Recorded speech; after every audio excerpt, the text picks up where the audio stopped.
Juan Sebastián no me deja compartir la presentación. Hay un botón que aparece como verde que se llama Share Screen. Regálame un Eh, momentico. Listo.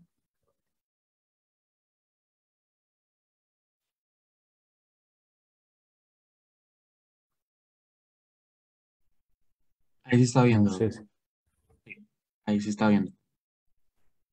ahí la están viendo. Sí, sí, doctor. Listo, regálame un poco porque yo no la puedo ver.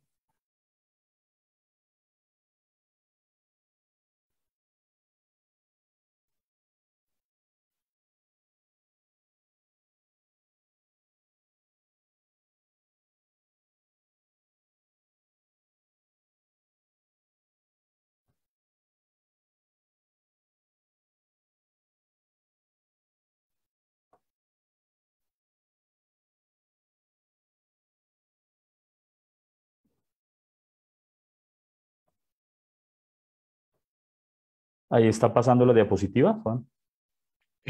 No, se quedó en la del inicio. Regálame un momento porque tengo aquí un problema Dale, si técnico. puedes hacer es compartir toda la pantalla y después te vas a la Sí. presentación general.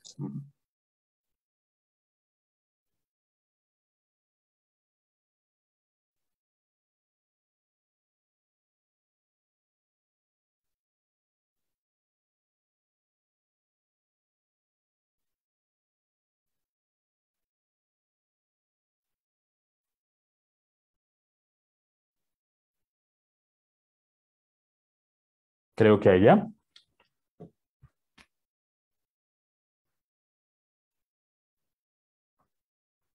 Sí, doctor. Sí, ya están viéndome la presentación. Sí, señor. Bueno, buenos días.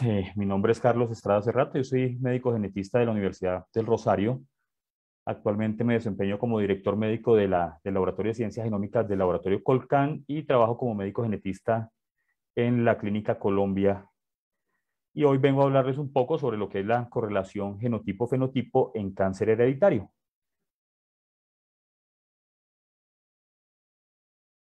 Entonces, ¿sobre qué temas vamos a hablar el día de hoy? Inicialmente vamos a hacer un repaso muy ligero sobre las bases genéticas del cáncer.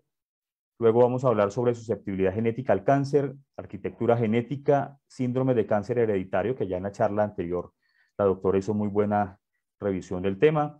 Posteriormente vamos a hablar de correlación genotipo-fenotipo, correlación genotipo-fenotipo en cáncer de mama y para terminar, correlación genotipo-fenotipo en cáncer de colon.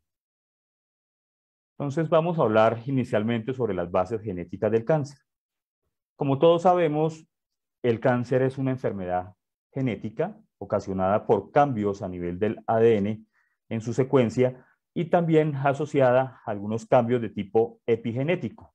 Es muy bien conocido que el cáncer es una enfermedad genética, pero no todos los tipos de cáncer son hereditarios, que es algo que hay que tener en cuenta en el momento de valorar el paciente en la consulta y en el momento de hacer el asesoramiento genético. El cáncer es esporádico y es excepcionalmente hereditario, como se dijo en la charla anterior, aproximadamente entre un 5 y un 10% del total de los cánceres que se presentan en la población son hereditarios y los demás entrarían a ser parte del grupo de los cánceres esporádicos. Clínicamente se van a caracterizar por presentar una heterogeneidad morfológica y aunado a esto va a haber una cantidad de genes que pueden estar ocasionando la enfermedad, por lo que es típico en la aparición de la enfermedad lo que se conoce con el término de heterogeneidad molecular o heterogeneidad genética, junto con la aparición de diferentes rasgos fenotípicos en los pacientes que aparecen con este tipo de patologías, que lo podemos definir con el nombre de una heterogeneidad clínica. Básicamente, este proceso de cáncer va a ser ocasionado por dos procesos que van a ser sucesivos. El primero, va a haber un incremento en la proliferación celular. A partir de una célula normal van a comenzar a aparecer células con alteraciones tanto en su forma como en su función y que al final del proceso, luego de múltiples divisiones celulares, luego de múltiples mitosis, va a ocasionar una lesión que se conoce con el nombre de tumor o donde clínicamente se va a caracterizar por la aparición de un grupo de células que van a tener una similitud a su célula original, pero que dentro de las características va a haber una alteración principalmente de su tasa metabólica y de su función. Una vez que se produce la lesión y a medida que va pasando el tiempo, estas células que ocasionaron la formación de ese tumor van a presentar una capacidad invasiva y migratoria, que es lo que conocemos nosotros con el nombre de metástasis, que es ese viaje de las células a partir de una lesión inicial a través del torrente sanguíneo o a través de la vía linfática, donde se va a lograr colonizar un órgano diferente al órgano primario.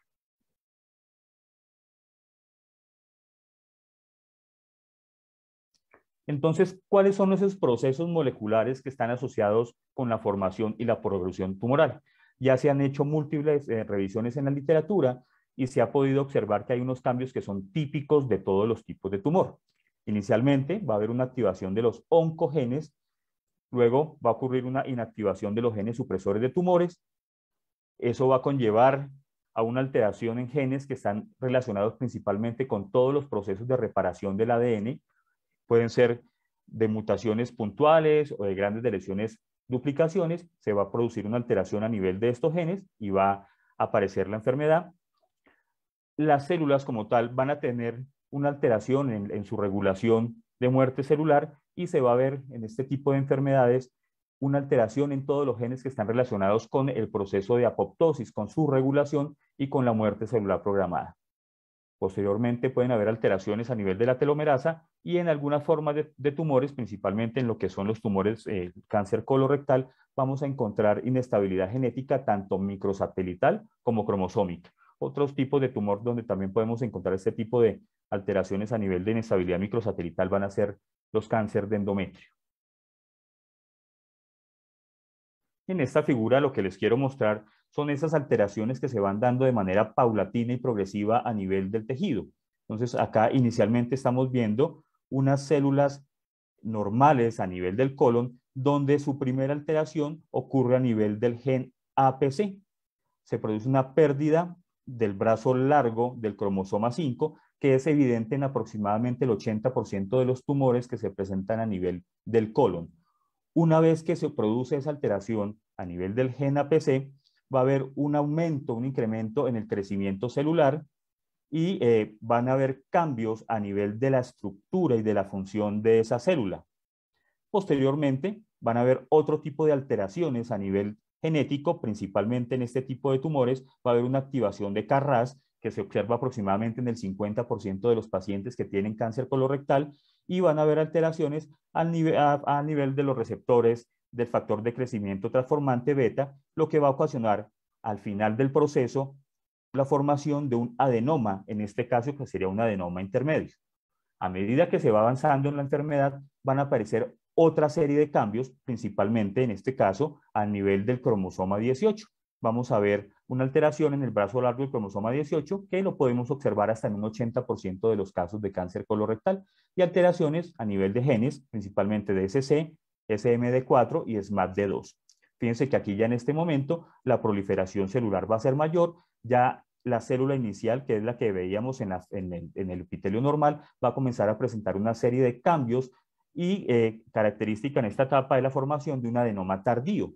Posteriormente se va a perder la función de TP53 a nivel del brazo corto del cromosoma 17, que lo podemos observar hasta en aproximadamente un 85% de los tumores en cáncer colorectal, lo que genera al final de toda esa cascada de cambios que se presentaron desde un epitelio normal hasta una formación de una lesión tumoral, la aparición de una enfermedad que se conoce con el nombre de carcinoma. En este caso sería un carcinoma de colon.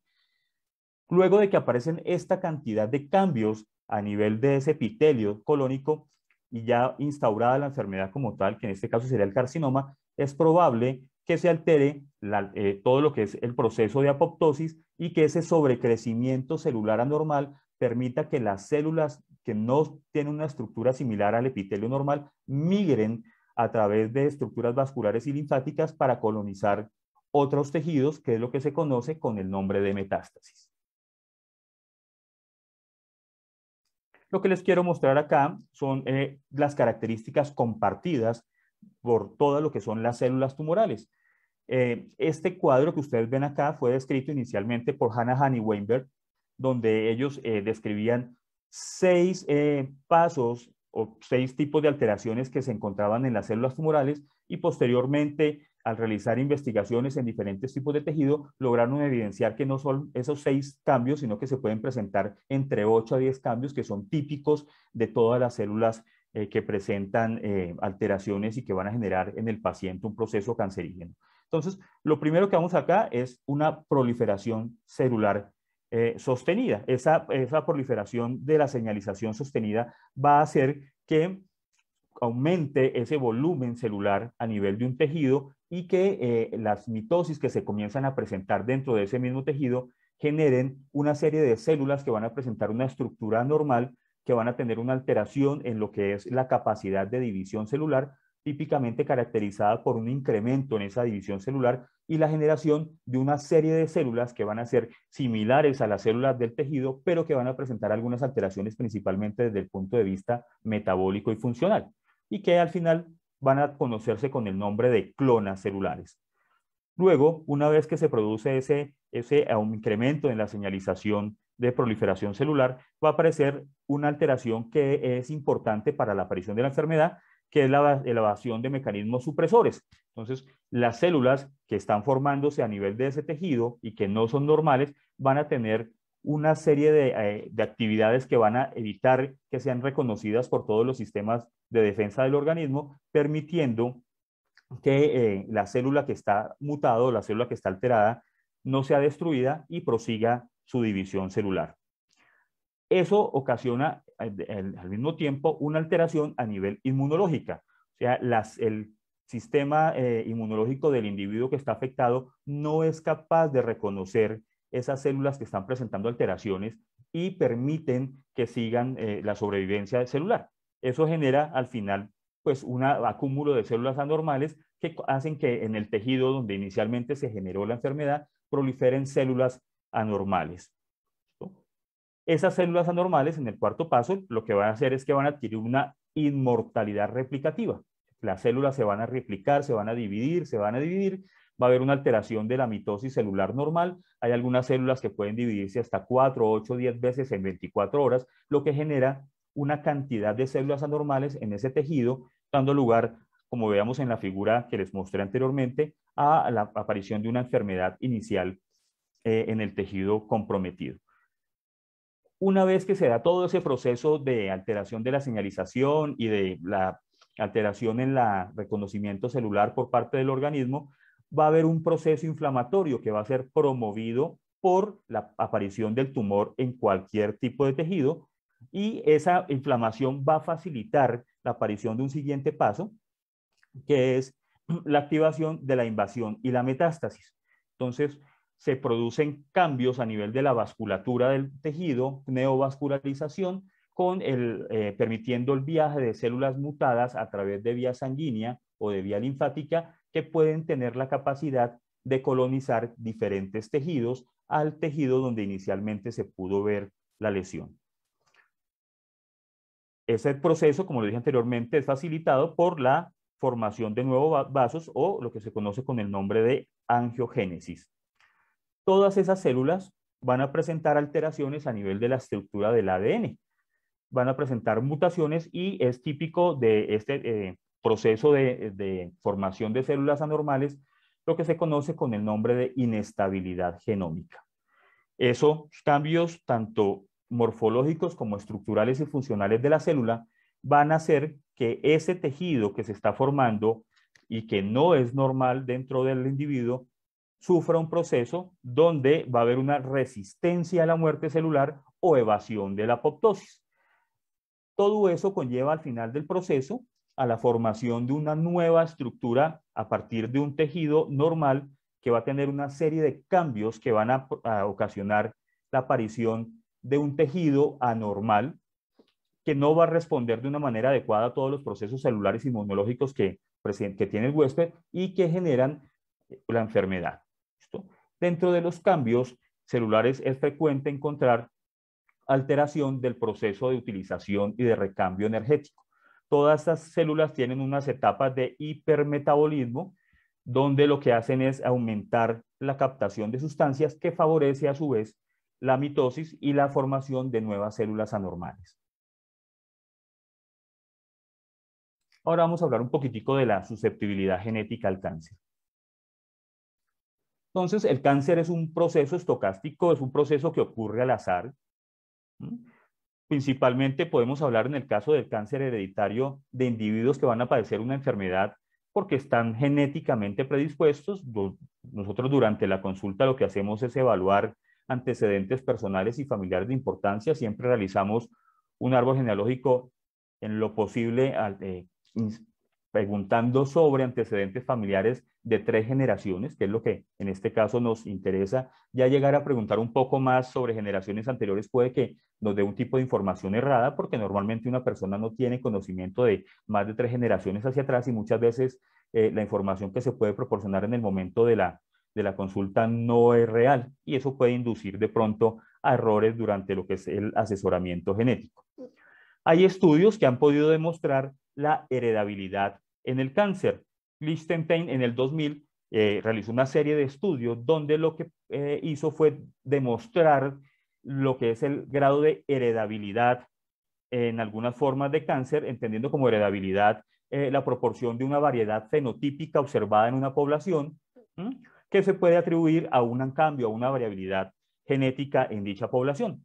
Entonces, la heredabilidad nosotros la podemos evaluar de 0 a 1, donde 0 indica básicamente que hay una ausencia completa de un componente genético, mientras que una heredabilidad de 1 nos está diciendo que el fenotipo está completamente determinado por una base genética.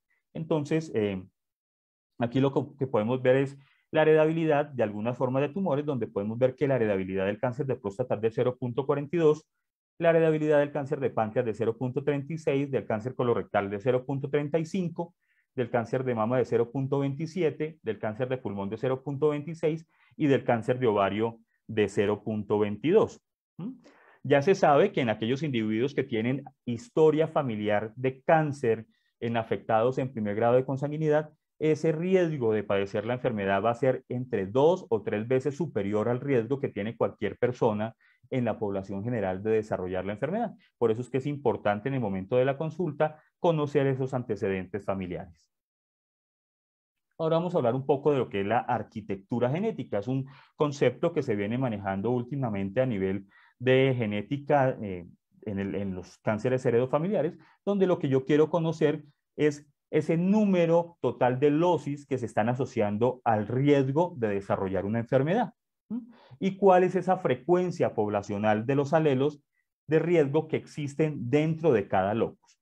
¿Listo? Entonces, si ustedes ven acá, están observando una gráfica bidimensional donde vamos a ver un riesgo relativo y aquí lo que estamos viendo es las frecuencias alélicas. Uno puede ver claramente que podemos dividir estos arquitectura genética en 3 grupos grandes de variantes genéticas, donde vamos a encontrar unas variantes raras que van a presentar una frecuencia alélica poblacional que es muy baja, pero cuando encontramos ese tipo de mutaciones raras en algunos tumores, ese riesgo relativo de aparición de la enfermedad va a ser mayor, ya que aquí es inversamente proporcional el riesgo con respecto a la frecuencia alélica.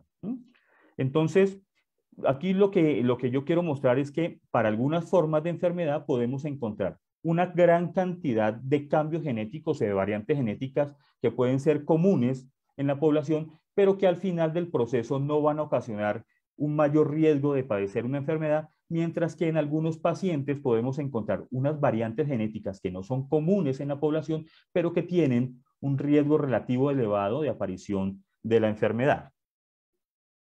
Entonces, este es un cuadro donde podemos observar de la misma forma una representación bidimensional de lo que es la arquitectura genética. Entonces, aquí, como les decía anteriormente, podemos encontrar diferentes tipos de variantes y las podemos relacionar directamente entre lo que es el riesgo relativo de aparición de la enfermedad con la frecuencia alélica. Esta arquitectura genética nos va a permitir descomponer este modelo en 3 cajoncitos o en 3 modelos. Una parte inferior, donde lo que vamos a encontrar son una serie de variantes genéticas que son comunes en la población y que tienen un riesgo bajo de aparición de enfermedad. El segundo cajón que encontramos en esta parte, donde el riesgo relativo se encuentra entre 2 y 8, nos está mostrando una serie de variantes genéticas en genes un poco más comunes, donde las variantes como tal no son de frecuente aparición, pero que están asociadas con un riesgo relativo mayor de aparición de la enfermedad. Y en el tercer cajón, en la parte superior, vamos a encontrar mutaciones que tienen alto riesgo de aparición de enfermedad en genes donde el riesgo relativo, cuando encontramos una mutación en esos genes, es mayor y está frecuentemente asociado con lo que es la aparición de enfermedad. ¿Listo?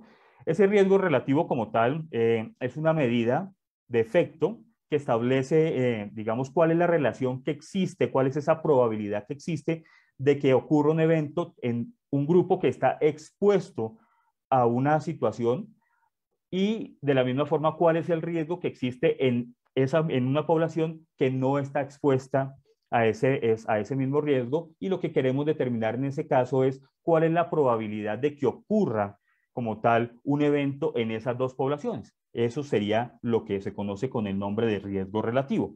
Entonces, si ustedes ven en este cuadro de riesgo relativo, encontramos acá una cantidad de puntos donde no relacionamos ningún gen en específico porque son variantes que vamos a encontrar de manera regular en la población y que en la mayoría de los casos van a ser parte de lo que conocemos con el nombre de polimorfismos, y que al final del ejercicio, cuando nosotros hacemos estudios genéticos y nos entregan los reportes de esos análisis de, en este caso, de secuenciación de próxima generación, esas variantes como tal no nos van a indicar ningún tipo de riesgo para la aparición de enfermedad, y que normalmente no están siendo reportadas en ese tipo de reportes porque son variantes que no tienen un significado clínico adecuado y que como tal no van a sumar absolutamente nada para el asesoramiento genético del paciente y para su diagnóstico. Aquí ya encontramos una serie de genes como PALB2, ATM, CHEK2, BRIP1, PTEN, CDH1, en este caso, que ya tienen un riesgo mayor de aparición de la enfermedad, y que cuando hacemos nosotros estudios moleculares y encontramos variantes en ese tipo de genes, muchas de esas variantes que son variantes con significado clínico las podemos asociar a una enfermedad o a diferentes síndromes genéticos. Y ya en la parte superior vemos otros genes como son BRCA1, BRCA2, TP53, STK11, donde encontramos una serie de variantes genéticas que ya me van a generar en el paciente aparición de enfermedad, y que por su frecuencia alélica en la población, que es una frecuencia alélica baja, no son frecuentes encontrarlas, pero que cuando las vamos a encontrar estamos completamente seguros que en el caso de tener alguna asociación clínica va a estar generando enfermedad en el paciente. Aquí lo que les quiero mostrar es un gráfico de la forma como se desarrolla el cáncer de mama, y lo que ustedes ven aquí en color rojo hace referencia a unos genes que nosotros ya conocemos que están principalmente implicados en la aparición de la enfermedad.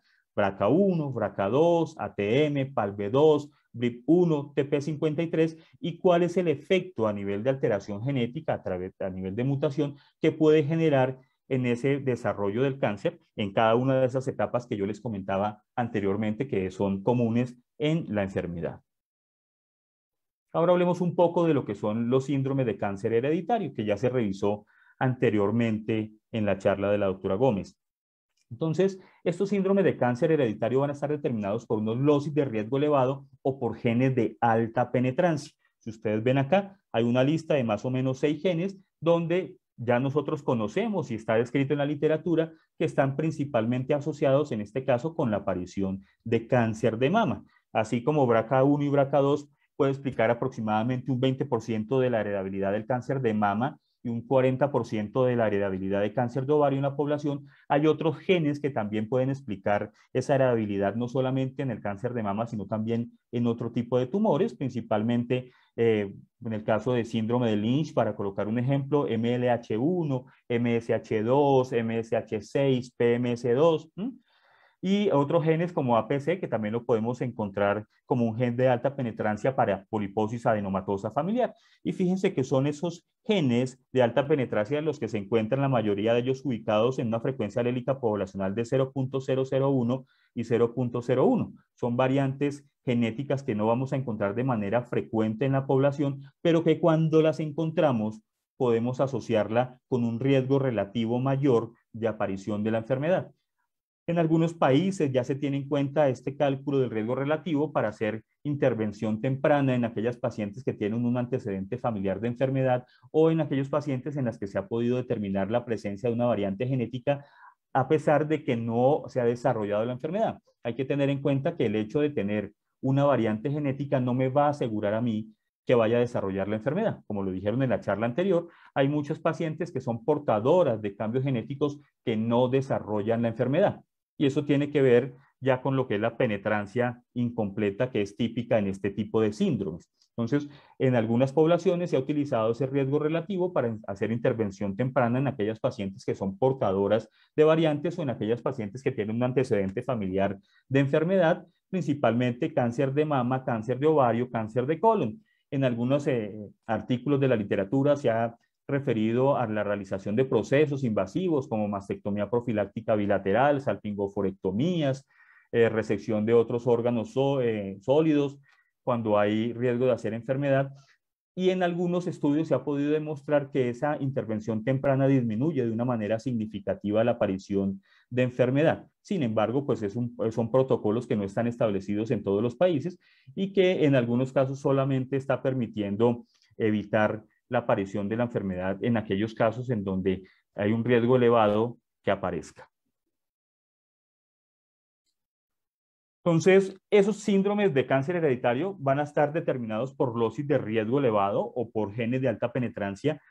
Hay una descripción de aproximadamente 200 genes asociados a aproximadamente 50 síndromes de cáncer hereditario y es claro que en este tipo de enfermedades aparece lo que es la heterogeneidad genética. Entonces, cuando nosotros estamos haciendo estudios moleculares para el diagnóstico de pacientes en las que queremos determinar si está presentando un síndrome de cáncer hereditario o no, pues no, de manera regular no hacemos estudios tan amplios desde el punto de vista de número de genes, porque pues primero nosotros ya conocemos cuáles son los genes que están interviniendo de manera principal en este tipo de enfermedades y segundo, muchas veces cuando yo me voy a estudiar una cantidad muy grande de genes puede que aparezca una cantidad de información genética que al final no me va a servir a mí para hacer un adecuado asesoramiento genético, pero que en el paciente sí va a generar ansiedad. Cuando a mí me entregan un informe genético con una cantidad de información donde aparece una serie de variantes que al final no tienen ninguna importancia clínica, el paciente si no entiende qué es lo que está leyendo puede que genere una ansiedad enorme y muchas veces cuando llegan a la consulta ya se sienten desahuciados. Entonces, para este tipo de pruebas es mejor hacer estudios genéticos de paneles pequeños que ya hayan sido estudiados con anterioridad y que tengan un desempeño adecuado para poder realizar tanto un diagnóstico desde el punto de vista molecular como un adecuado asesoramiento genético. Como conocemos, aproximadamente un 5 o un 10% de todos los casos de cáncer son cánceres hereditarios que se van a caracterizar por una aparición temprana de la enfermedad. En algunos pacientes podemos encontrar que está comprometiendo múltiples sitios o que pueden presentar múltiples tipos de tumores y en algunas formas de lesión, como el cáncer de mama o el cáncer de ovario, podemos encontrar que esos tumores aparecen de manera bilateral comprometiendo tanto el ovario, la mama izquierda y la mama derecha. Hay que tener en cuenta, como lo dije anteriormente, lo que es la historia familiar, hay que hacer un adecuado asesoramiento genético durante la consulta, tomar la mayor cantidad de información posible, tener en cuenta pues que los momentos de consulta no son muy amplios, sin embargo, es preferible hacer una muy buena historia clínica en estos casos de síndromes de cáncer hereditario, hacer una historia clínica completa y muchas veces toca dejar de lado el examen físico, principalmente en los adultos. Ya en los niños es otra cosa completamente distinta, donde es necesario, junto con la historia clínica adecuada, hacer un examen físico juicioso, describir una buena semiología en la historia clínica, porque muchas veces algunos hallazgos que podemos encontrar dentro de ese examen físico nos pueden facilitar a nosotros llegar a una impresión diagnóstica. La mayoría de los síndromes de cáncer hereditario tienen un patrón de herencia autosómico dominante. Hay algunas formas de cáncer hereditario que también tienen un patrón de herencia autosómica recesivo, aunque no son muchos, pero existen. Y aquí clásicamente vamos a encontrar, cuando hacemos nosotros estudios, mutaciones de tipo germinal. Las mutaciones germinales son las que nosotros estudiamos cuando tomamos una muestra de sangre periférica y la llevamos a un examen de genética. Si ya nosotros queremos estudiar mutaciones somáticas, tenemos que hacer estudios a nivel del tejido. Ya ese tipo de pruebas también se está realizando y para algunas formas de tumor nos está permitiendo identificar inestabilidad microsatelital, la tasa mutacional del tumor y en algunos exámenes que ya están disponibles desde el punto de vista de marca, nos puede también ayudar a determinar cuál es el tratamiento específico que debe recibir el paciente, cuál puede ser la posible respuesta a ese tratamiento, por qué dar un fármaco y por qué no dar otro, y también nos puede permitir conocer sobre los medicamentos que se puedan proporcionar al paciente, si existe en el momento algún tipo de estudio donde se pueda enrolar el paciente que estamos teniendo en la consulta en el momento. Aquí lo que estamos viendo es un familiograma donde encontramos 3 generaciones, donde vemos las pacientes que han sido afectadas por alguna forma de cáncer, en este caso cáncer de mama, cáncer de ovario, cáncer de próstata, y aquí la que estamos indicando con la flechita, pues sería la probando, que en este caso es la paciente que estaríamos nosotros estudiando dentro de nuestra consulta. Fíjense que es un familiograma donde vemos claramente lo que es las características de una enfermedad con patrón de herencia autosómica dominante, donde vemos en todas las generaciones por lo menos un miembro afectado, no tenemos brinco de generación en generación y es común la aparición de una misma forma de cáncer, como en este caso mama, ovario, en esta paciente mama y ovario, que es lo que nosotros quisiéramos encontrar siempre cuando atendemos una paciente con sospecha de cáncer hereditario, pero sin embargo este patrón clásico del libro no siempre lo vamos a ver en la consulta y eso es algo que tiene que quedar claro, no siempre vamos a encontrar pacientes que presenten esta genealogía típica de cualquier libro de genética, eso tampoco lo vamos a ver. Ahora también tenemos que estar pensando que no siempre las mutaciones genéticas van a ser heredadas. Hay algunas personas en donde aparecen mutaciones de novo que no fueron heredadas ni de papá ni de mamá y donde esa mutación también puede causar enfermedad. O sea que en el momento de hacer una consulta genética nosotros tenemos que tener la mente abierta y pensar que cualquier tipo de situación se nos puede presentar en el paciente para que lo tengamos en cuenta.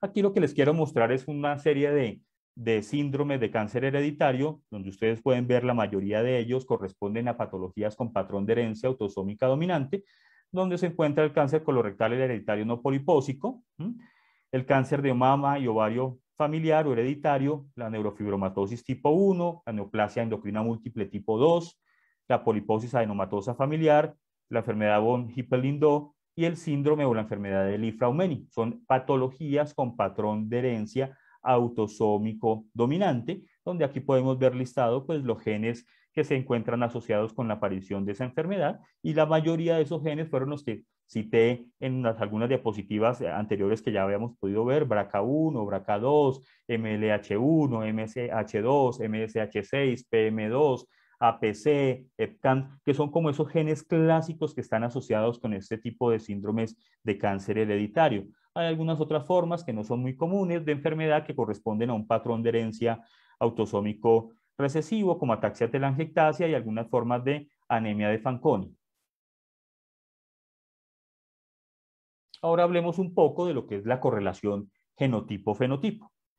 Nosotros clásicamente hemos visto a nivel de la biología que el genotipo es la composición genética heredada de un organismo y que el fenotipo es un grupo de características o de rasgos que podemos observar en un individuo, ya sea desde el punto de vista morfológico, fisiológico o bioquímico.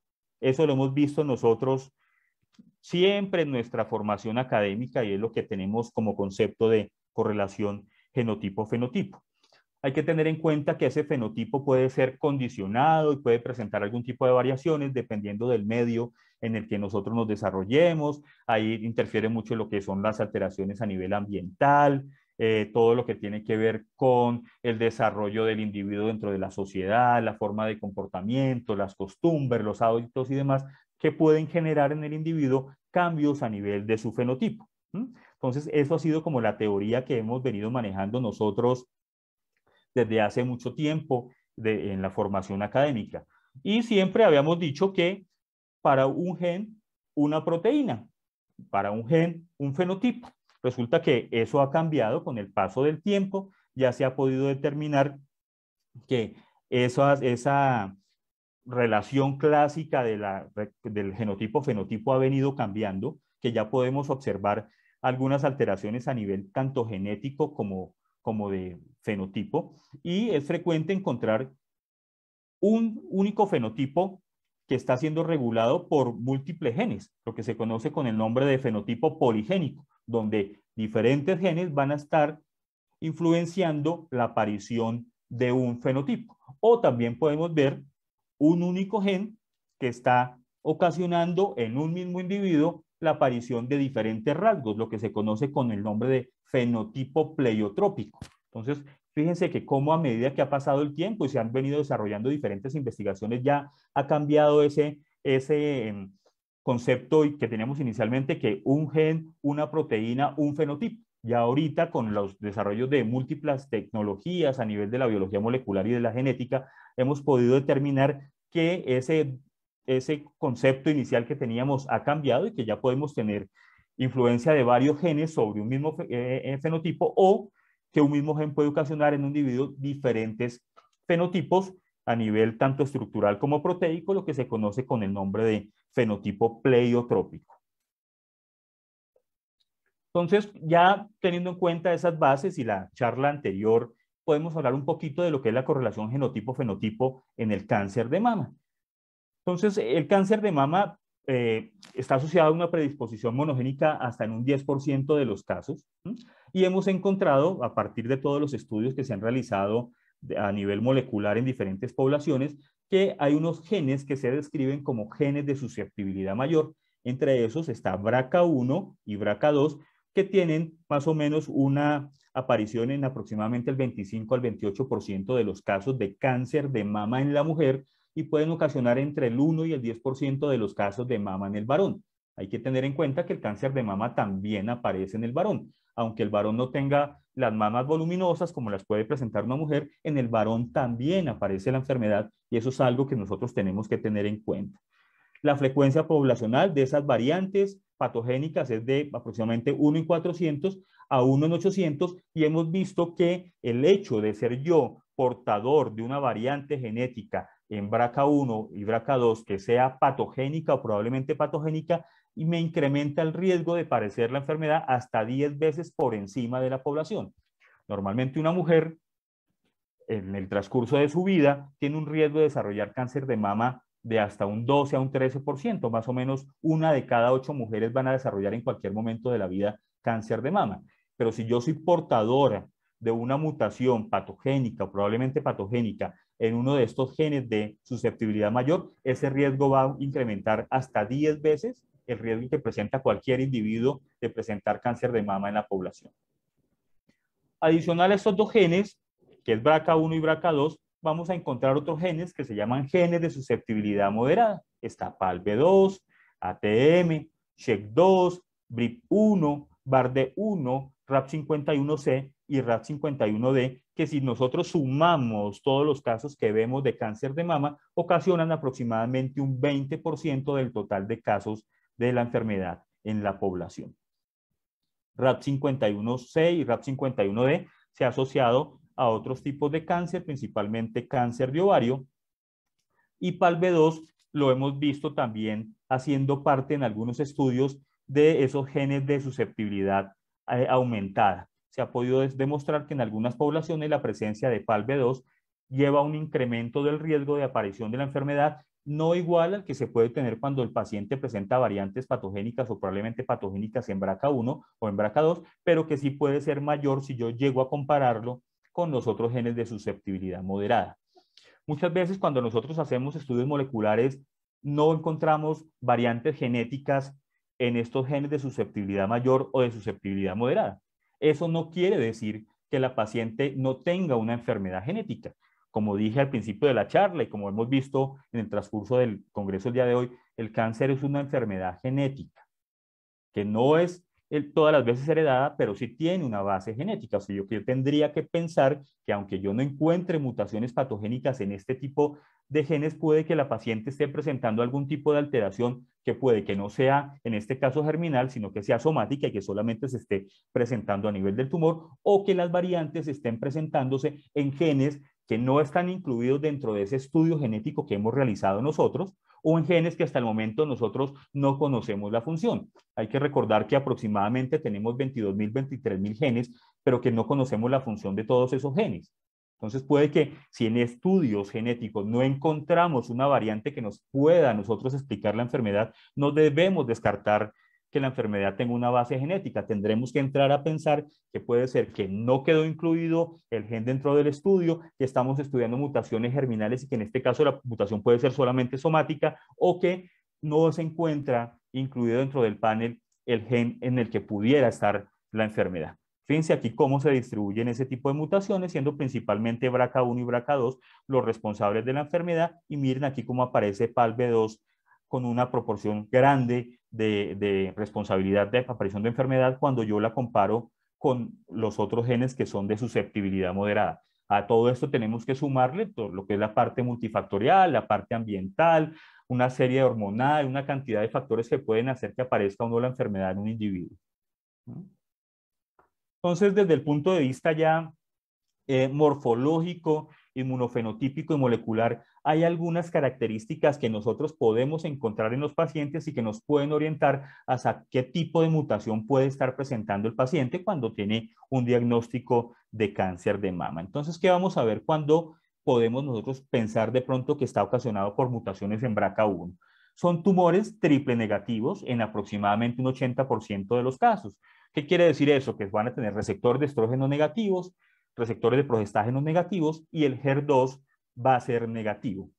Este tipo de tumores van a presentar una histología común en el 74% de los casos, haciendo parte de lo que es el adenocarcinoma ductal invasivo de tipo no especial. Ya cuando hacemos nosotros estudios de inmunohistoquímica, estudios morfológicos e histológicos, podemos encontrar que está caracterizado por un alto grado nuclear, con un alto índice mitótico, con un crecimiento expansivo de los bordes del tumor y que en el momento de observarlo al microscopio vamos a encontrar un infiltrado linfocitario junto con áreas necróticas. Kuchenbaker hizo un estudio y más o menos él dice que el riesgo de cáncer asociado a este tipo de variantes en BRCA1 puede ocasionar hasta un 65% de enfermedad para BRCA1. Ya para BRCA2 vamos a encontrar que son tumores con receptores de estrógenos positivos, receptores de progestágenos positivos y en algunas ocasiones, siendo la mayoría, HER2 negativo. Ese HER2 nosotros lo podemos estudiar mediante diferentes técnicas. Puede ser una de ellas FISH, donde vamos a enviar unas sonditas y lo que vamos a medir es si ese HER2 está sobreexpresado o no. Lo vamos a ver en imágenes donde vemos una cantidad de sombras rojas sobre el tejido, lo que nos puede determinar que hay una sobreexpresión. En algunos casos podemos cuantificar esa sobreexpresión, en otros casos no, porque es difícil cuando vemos al microscopio un manchón de las sondas que hibridaron sobre la región de interés. ¿Listo? Solamente un 16% de los casos son triple negativos, que es una de las diferencias que tenemos con respecto a BRCA1. Al igual que la forma de BRCA1, son adenocarcinomas ductales invasivos de tipo no especial, pero a diferencia de los ocasionados por BRCA1, estos van a ser pobremente diferenciados, van a tener un menor índice mitótico que el que presenta BRCA1, pero puede presentar un índice mitótico mayor al que puede ocasionar el cáncer por mutaciones en diferentes genes que no son BRCA1 y BRCA2. Y el riesgo de cáncer calculado es del 35 al 37% y se ha visto que el riesgo de cáncer en varones por variantes patogénicas o probablemente patogénicas en BRCA2 puede ir hasta un 6% a los 70 años. ¿Listo? Ya se han hecho estudios, se han podido calcular algunos riesgos de aparición de la enfermedad en pacientes portadores de variantes.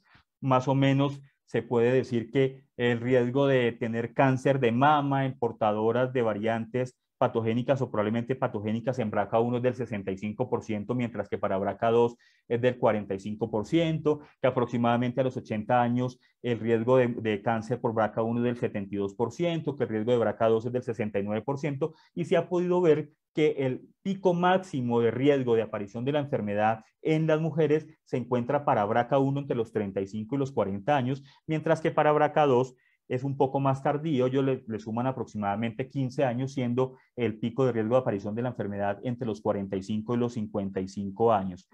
¿Listo? Una vez que se hace el diagnóstico y se ha llevado el paciente a tratamiento, ya sea quirúrgico o con medicamentos, sigue existiendo un riesgo de recurrencia local posterior al tratamiento, ya sea quirúrgico o farmacológico. Se sabe que más o menos aproximadamente ese riesgo de recaída o de recurrencia de enfermedad en los pacientes que han sido llevados a cirugía está entre un 11.7% y un 23.7-24%. Pero se ha visto también que ese riesgo de recurrencia de aparición de enfermedad disminuye de manera significativa cuando la paciente se le ha asociado a la cirugía quimioterapia y se ha realizado oforectomía. ¿Listo? Más o menos ese riesgo que estaba en un máximo de un 24% puede llegar a ser de un 10.8, un 11%. Entonces, fíjense cómo puede que cambie el panorama en aquellas mujeres que han recibido no solamente tratamiento quirúrgico con cuadrantectomía, con mastectomía, sino que en la manera de aunar tratamientos, ya sean farmacológicos o quirúrgicos adicionales, puede disminuir mucho lo que es el riesgo de recurrencia de la enfermedad. Y aquí lo que les quiero mostrar en este cuadrito es la clasificación actual de lo que es el cáncer de mama basado en las características moleculares e histológicas. Entonces aquí, para hacer este tipo de clasificaciones, lo que se está utilizando son todos los estudios inmunohistoquímicos. Acá podemos ver si los receptores de estrógeno están positivos, si están negativos, si progestágeno está positivo, si está negativo, si HER2 está positivo o si está negativo. Y aparte de eso, se hizo un estudio que se llama el PAN50, donde se estudió la expresión génica de 50 genes y eso sirvió para clasificar esos tumores en diferentes grupos. Ahora hablemos un poco ya para terminar de lo que es la correlación genotipo-fenotipo en el cáncer de colon. Entonces, cuando hablamos de cáncer de colon, pues una de las formas es el cáncer colorectal hereditario no polipósico, también conocido como síndrome de Lynch, donde aparte de yo tener ya un riesgo elevado de hacer un cáncer colorectal, también puedo tener un riesgo elevado de hacer cáncer en otros tejidos diferentes, como es endometrio, ovario, tracto urinario superior, tejido gástrico, intestino delgado, páncreas, vías biliares, tumores a nivel del sistema nervioso central como el glioma y aparición de lesiones en glándulas sebáceas. La mayoría de estos casos que aparecen en el síndrome de Lynch están ocasionados por mutaciones que están involucrados en los mecanismos de reparación de los errores de apareamiento de nucleótidos o MMR, Mismatch Repair, que son genes que, como les voy a mostrar un poquito más adelante, se encargan de reparar errores en algunas regiones del ADN que evitan la aparición de enfermedad. Los genes involucrados en este síndrome de Lynch va a ser MLH1, que es responsable hasta del 50% de los casos, MSH2, que es responsable del 40% de los casos, MSH6 del 7 al 20%, PMS2, que es menor al 5%, y aparece EPCAN, que aunque no hace parte de estos genes que están participando en el proceso de reparación de errores de apareamiento de nucleótidos, también puede ocasionar la enfermedad. Entonces, aparte de yo encontrar inserciones, deleciones o mutaciones puntuales en este tipo de genes, también hay otros mecanismos que se han visto asociados con la aparición de la enfermedad. ¿Listo? El primer mecanismo asociado son las epimutaciones a nivel de este gen, que es el MLH1. Entonces, esas epimutaciones a nivel de MLH1 lo que hacen es que ocasionan una inactivación constitutiva del gen, lo que conlleva una hipermetilación del promotor del gen, principalmente en la fase embrionaria. Entonces, fíjense que ya el individuo ya nace con la alteración por epimutaciones a nivel de MLH1. Y el otro mecanismo que también se ha descrito y que involucra exclusivamente al gen EPCAN tiene que ver con grandes lesiones que ocurren a nivel de este gen EPCAN. Si nosotros nos ponemos a pensar cómo está distribuido los genes dentro del ADN, podemos decir que el gen EPCAN está muy cercano a MSH2. Entonces, cuando yo tengo lesiones grandes que me comprometen ese EPCAN, va a ocurrir una metilación a nivel de la región promotora del gen MSH2. Esa metilación de la región promotora de MSH2 me va a afectar a mí el promotor del gen MSH2. Y si se afecta el promotor del gen MSH2, ese gen MSH2 va a quedar silenciado. O sea que esas son las otras dos formas de aparición de la enfermedad, diferentes a deleciones, duplicaciones y mutaciones puntuales en los genes involucrados en ese MMR. ¿Listo? ¿Qué más podemos decir de este tipo de tumor? La mayoría de los casos se va a presentar en mujeres. La mayoría de los casos afecta al colon derecho. Son tumores que tienen buen pronóstico y a diferencia de otras enfermedades como el cáncer, tienen una respuesta muy buena a lo que es la inmunoterapia. Anteriormente en la clínica, antes de que existiera la secuenciación de próxima generación, se utilizaban unos criterios para sospechar si el paciente podía tener o no un cáncer colorectal. Y se estudiaban y nosotros conocimos durante las rotaciones clínicas lo que fueron los criterios de Ámsterdam. Criterios de Ámsterdam, los primeros, Ámsterdam 1, se utilizaron hasta cierto momento y llegaron a dejarse de utilizar cuando nos pudimos dar cuenta que no involucraban todo lo que eran los tumores extracolónicos, que solamente hacía referencia dentro de esos criterios a los tumores que estaban únicamente comprometiendo el colon. Entonces, se dio una revisión de esos criterios de Ámsterdam 1, se incluyeron criterios que me permitieran a mí pensar que el paciente podía estar haciendo un cáncer colorectal y que pudiera estar comprometiendo órganos extracolónicos, y aparecieron lo que fueron los criterios de Ámsterdam 2. Y posteriormente aparecieron lo que fueron los criterios de Bethesda. Entonces, los criterios de Bethesda lo que hacen es revisar desde el punto de vista clínico cuáles pacientes tienen indicación o no de hacer estudios de inestabilidad microsatelital y de inmunohistoquímica de las proteínas que hacen parte de ese sistema de reparación de errores a nivel del ADN. Actualmente se conocen los criterios, algunos clínicos lo utilizan, pero con el advenimiento de la secuenciación de próxima generación, ya este tipo de criterios se han quedado en desuso. La sensibilidad que presenta la realización de pruebas moleculares, lo que es la secuenciación masiva en paralelo, es superior al 90%, lo que ha dejado que este tipo de conceptos clínicos queden en desuso. Y pues ya en la consulta, pues normalmente no se están utilizando. Aquí vemos un familiograma de una familia con síndrome de Lynch, donde podemos ver los portadores de la mutación y que están diagnosticados con la enfermedad. En este caso podemos ver el paciente portador sin la aparición de la enfermedad, un paciente con diagnóstico de enfermedad y con el desarrollo, en este caso, del síndrome de Lynch. Y fíjense cómo la enfermedad, al igual que el cáncer de mama, aparece en todas las generaciones con un patrón de herencia autosómico dominante. Aquí lo que les quiero mostrar es cuál es el riesgo de cáncer en pacientes con síndrome de Lynch cuando yo lo comparo con la población general. Entonces, para cáncer de colon, por poner un ejemplo, el riesgo de la población general de padecer la enfermedad es del 4.5%. Pero si yo presento variantes patogénicas o probablemente patogénicas en MLH1 y en MSH2, ese riesgo incrementa. Y la edad de aparición de la enfermedad también es mucho más temprana. Fíjense que el riesgo pasamos de un 4.5 a un 52 a un 82%, con un promedio de edad de aparición de la enfermedad de los 44 a los 61 años. Ya para MSH6 el riesgo disminuye de manera significativa de un 10 a un 22% y la aparición de la enfermedad es un poco tardía. Y ya para variantes en PMS2 que ocasionan esa alteración en la metilación de MSH2, el riesgo es menor, es del 15 al 20% y la aparición de la enfermedad es un poco más tardía. Entonces, fíjense cómo ese riesgo incrementa cuando yo presento síndrome de Lynch comparado con el riesgo de aparición de la enfermedad en pacientes que no presentan síndrome de Lynch y mutaciones en estos genes MMR. Entonces, ¿cuáles van a ser esas características moleculares tumorales de los pacientes que cursan con síndrome de Lynch? Entonces, inicialmente va a haber, como lo dije anteriormente, una deficiencia funcional del sistema de reparación.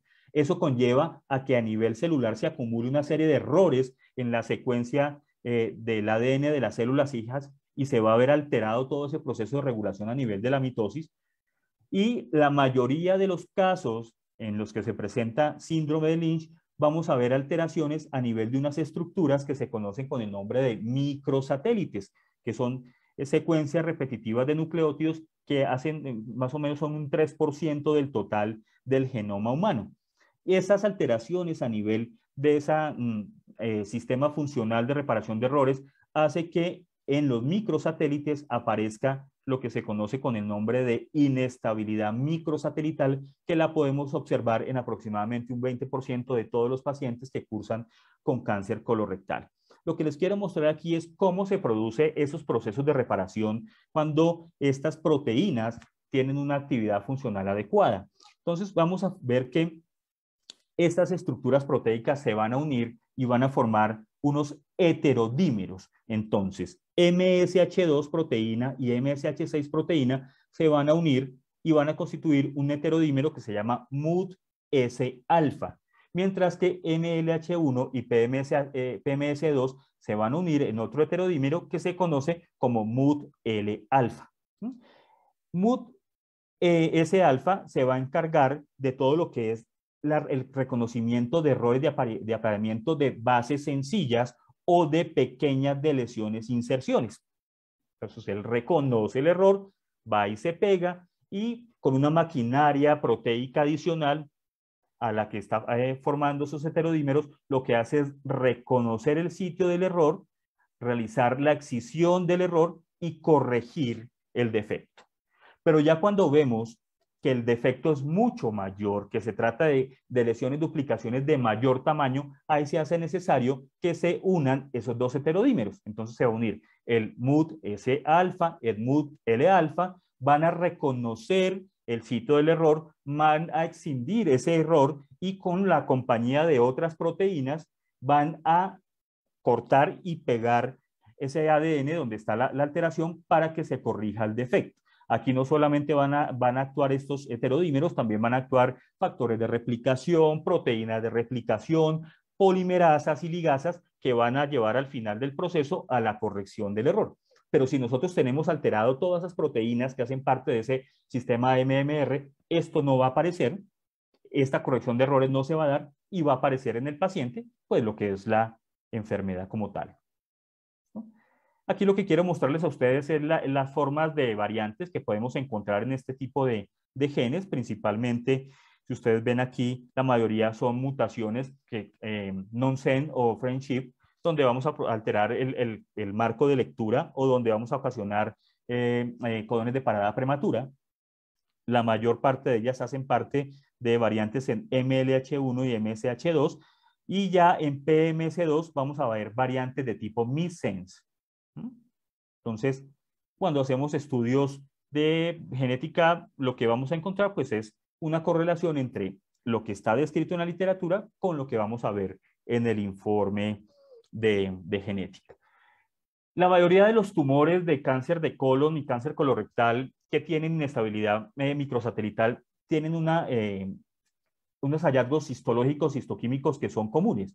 Entre ellos van a ser tumores mucinosos, pobremente diferenciados, que van a presentar un infiltrado linfocitario elevado, pero que a pesar de presentar ese infiltrado linfocitario elevado, las mismas mutaciones hacen que la célula como tal genere mecanismos de escape mediante lo que es la selección de subclonas que van a ser resistentes a ese sistema inmunológico del individuo. Entonces, entre mayor cantidad de mitosis se lleven a cabo dentro del tejido mutado, ese sistema de reconocimiento inmunológico va a estar mayormente comprometido porque no va a tener la capacidad de reconocer esas células mutadas dentro del tejido.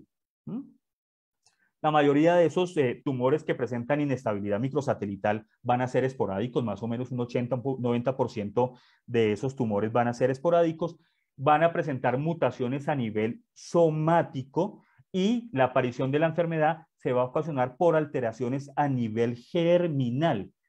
La mayoría de los casos va a ser ocasionada por inactivación somática bialélica, por pérdidas de la heterocigosidad o por grandes reordenamientos que se llevan a cabo dentro de la región promotora de estos genes. ¿Listo? Entonces, Si yo tengo ya una mutación somática y por alguna razón presento una mutación germinal, se va a desarrollar en el paciente lo que es ya, en este caso, pues la aparición de la enfermedad. Aquí lo que les quiero mostrar a ustedes son la localización cromosómica de estos genes que están haciendo parte del sistema MMR, el tamaño, el número de exones y el número de aminoácidos de cada uno de los genes y la cantidad de variantes. Esta diapositiva es de 2019 que se han descrito en ClinVar clase 4 o clase 5, que hace referencia a variantes probablemente patogénicas o probablemente patogénicas. Fíjense que la que presenta mayor número de mutaciones asociadas con enfermedad es MSH2, seguido por MLH1, y siendo la que menor número de variantes patogénicas presenta PMS2.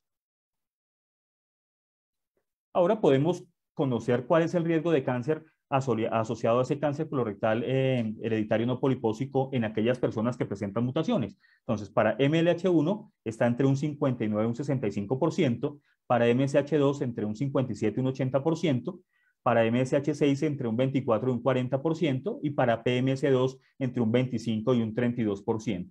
Ahora, para cada tipo de cáncer, cuando se hacen estudios mutacionales, ¿qué vamos a encontrar?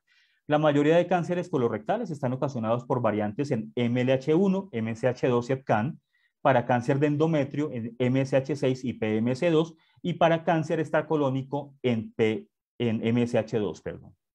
Y ya para terminar, lo que les quiero mostrar acá es en este cáncer colorectal no polipósico, cuáles son los genes que están asociados con diferentes alteraciones a nivel de procesos que se llevan a nivel celular. Entonces, todo lo que son genes de MMR, está MLH1, MSH2, MSH6, PMS2 y EpCAM, que les decía a ustedes que la acción como tal de EpCAM no tiene que ver con mutaciones como tal puntuales, pero sí con alteraciones en lo que es la metilación de MSH2 por deleciones cercanas a él.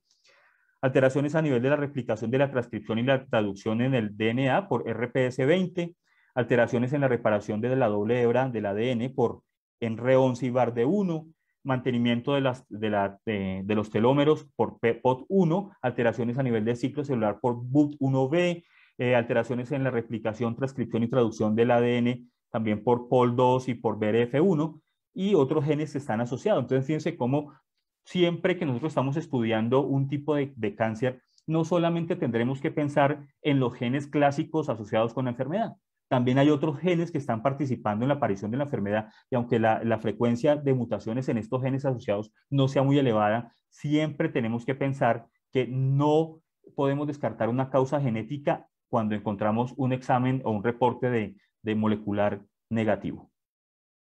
Muchas gracias. Muchas gracias, doctor Carlos. También una charla muy buena. Yo quería estas charlas de primeras porque estas van a ser unos puntos de inicio para las siguientes charlas donde se profundice más sobre el cáncer de mama, sobre el cáncer de colon, que unas charlas en la tarde. Entonces me parece súper excelente la charla y muy completa. También he estado recibiendo muy buenos comentarios, les ha gustado mucho, están pendientes de que si estuvo grabada, que la quieren revisar de nuevo. Es que está muy interesante y les importa, les interesa bastante al público ahorita el simposio, entonces le agradezco bastante.